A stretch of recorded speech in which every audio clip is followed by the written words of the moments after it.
Na cidade de Aurora Velha, onde as casas tinham muros baixos e as pessoas se conheciam pelo nome, vivia Renato, um homem que aprendera cedo a lidar com perdas.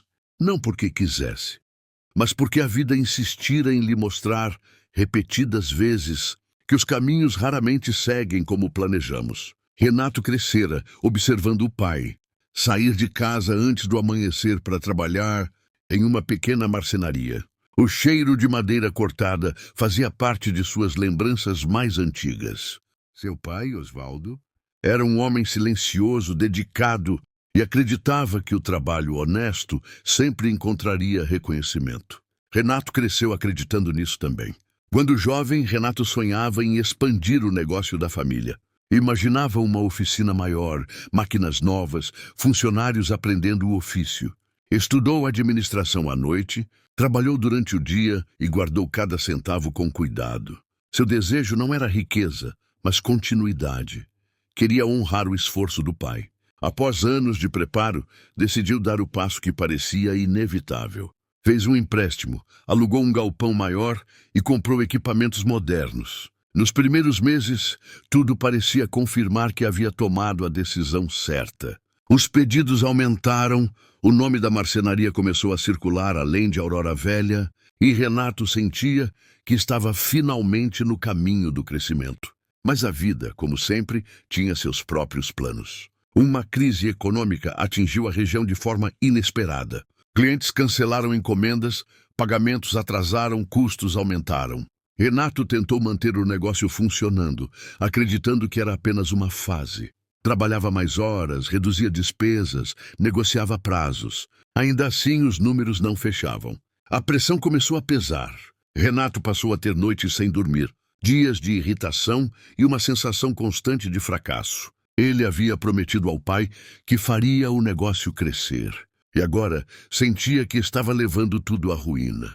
O peso da responsabilidade parecia grande demais. Quando o banco finalmente recusou mais prazo, a realidade se impôs de forma dura. Renato teve que fechar o galpão maior e vender parte dos equipamentos. A marcenaria voltou a ser pequena, menor do que antes. Para ele, aquilo soava como uma derrota pública. A cidade sabia. Os clientes comentavam. O silêncio do pai doía mais do que qualquer crítica.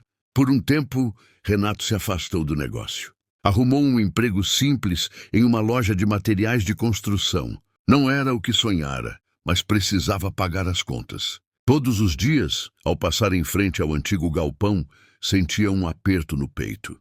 Aquilo era o retrato do que ele acreditava ser seu fracasso definitivo. Foi em uma dessas tardes comuns que um cliente entrou na loja procurando orientação sobre madeira. Renato começou a explicar com naturalidade, falando de tipos, cortes, resistência. Percebeu então que o conhecimento adquirido ao longo dos anos ainda estava ali. Nada havia sido perdido. Naquela noite, ao chegar em casa, encontrou uma caixa antiga no quarto do pai. Dentro estavam cadernos velhos com anotações, projetos simples, contas feitas à mão. Em uma das páginas, havia uma frase escrita de forma desajeitada. Se der errado, tenta de novo diferente. Renato ficou olhando aquela frase por longos minutos. Percebeu que seu pai nunca havia visto o fracasso como um ponto final. Era apenas um sinal de ajuste. Aos poucos, Renato começou a enxergar sua situação sob outra luz. O fechamento do galpão não havia apagado sua experiência, apenas mostrado que crescimento sem preparo para crises podia ser perigoso. O erro não estava em tentar, mas em não aprender. Com essa nova compreensão, Renato decidiu recomeçar, não da mesma forma, mas melhor. Passou a oferecer serviços personalizados, pequenos reparos e móveis sob medida, focando na qualidade e no atendimento direto. Sem grandes dívidas, sem pressa, sem promessas grandiosas. O trabalho começou devagar.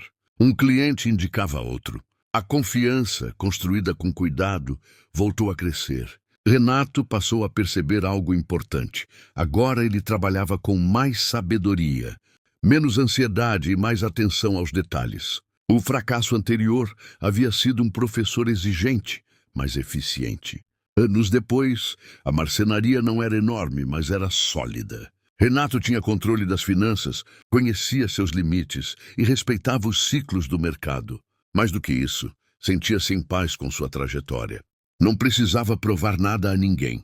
Certo dia, um jovem aprendiz perguntou: "Você não tem medo de tentar crescer de novo?" Renato sorriu. Medo eu tenho. Mas agora sei que cair não significa acabar.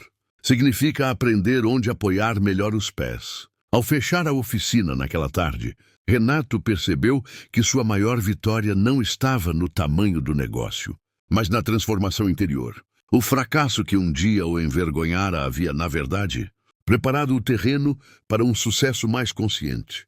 Ele entendeu, enfim, o que antes parecia apenas uma frase bonita. O fracasso não significa derrota permanente. Significa que ainda existe caminho, desde que se esteja disposto a continuar.